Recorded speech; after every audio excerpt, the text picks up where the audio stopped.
विद्या पर भरोसा करने का अरमान को हुआ पछतावा। फाइनली अभीरा के साथ शादी करके लौटा अरमान और अपनी मां को दिया मुंहतोड़ जवाब। जी हाँ दोस्तों, यह रिश्ता क्या कहलाता है का आने वाला ट्विस्ट बहुत ही इंटरेस्टिंग और ज़बरदस्त होने वाला है। दोस्तों, शो में आप देख रहे हैं कि अब अरमान को फाइनली पता चल चुका है कि विद्या ही वह शख्स है जिसने उसके और अभीरा के बीच गलतफहमियां पैदा की। अरमान की तरफ से मायरा के कस्टडी पेपर्स भेजे गए और अभीरा की तरफ से भी कस्टडी पेपर्स भिजवाए गए। लेकिन आखिरकार झूठ कितना भी बड़ा क्यों ना हो और कितना भी लंबा क्यों ना चले, सच एक ना एक दिन सामने आ ही जाता है। अब विद्या का सच भी सबके सामने आ चुका है। विद्या ने जो खेल खेला था उसका आखिरकार अंत आ गया है। जब विद्या काजल से बात कर रही होती है और काजल उसका सारा सच बता रही होती है, तब ये सब सिर्फ अभीरा ही नहीं सुन रही होती, बल्कि वहां माधव भी मौजूद होता है और वह भी सब सुन लेता है। माधव तो पहले से ही विद्या को पसंद नहीं करता था।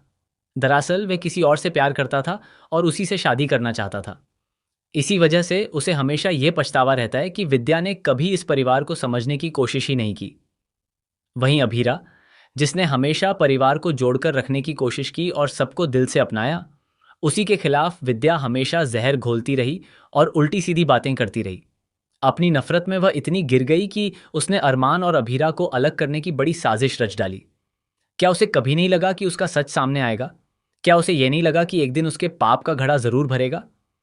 अब वह घड़ा भर चुका है और विद्या पूरी तरह से बेनकाब हो चुकी है।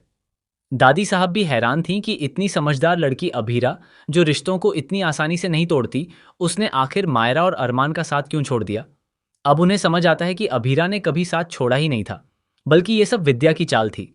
जब अरमान और अभीरा सामने आते हैं और अरमान विद्या से रिश्ता तोड़ता है, तब विद्या फिर से अभीरा को दोष देने लगती है और उस पर हाथ उठाने की कोशिश करती है।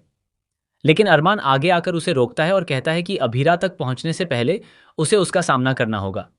अब अरमान और अभीरा विद्या के साथ नहीं रहना चाहते। जो रिश्ता टूट चुका था उसमें अब फिर से एक नई उम्मीद की किरण नजर आएगी।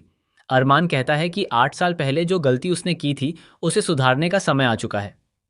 अब वह अभीरा से दोबारा शादी करने वाला है। जी हाँ, अरमान और अभीरा शादी करेंगे और शादी करके ही लौटेंगे, ताकि विद्या को दिखा सकें कि लोग चाहे कितनी भी कोशिश कर लें, उनके रिश्ते में कितनी भी कड़वाहट घोल दें, नफरत की दीवार खड़ी कर दें, लेकिन सच्चा प्यार और विश्वास हमेशा जीतता है। और इस बार भी उनकी मोहब्बत ही जीत गई। अब मज़ा तब आएगा जब विद्या के साथ साथ काजल का सच भी सामने आएगा। काजल को सब कुछ पता था, फिर भी वह अपने फायदे के लिए चुप रही। उसका भी एक्सपोज होना ज़रूरी है। तो दोस्तों, आप कितने एक्साइटेड हैं इस ज़बरदस्त ट्विस्ट को देखने के लिए? क्या आप चाहते हैं कि अरमान और अभीरा शादी करके ही लौटें, ताकि विद्या को करारा जवाब मिले और काजल भी बेनकाब हो? हमें कमेंट करके ज़रूर बताएं और ऐसे ही लेटेस्ट टीवी अपडेट्स के लिए चैनल को सब्सक्राइब करना न भूलें।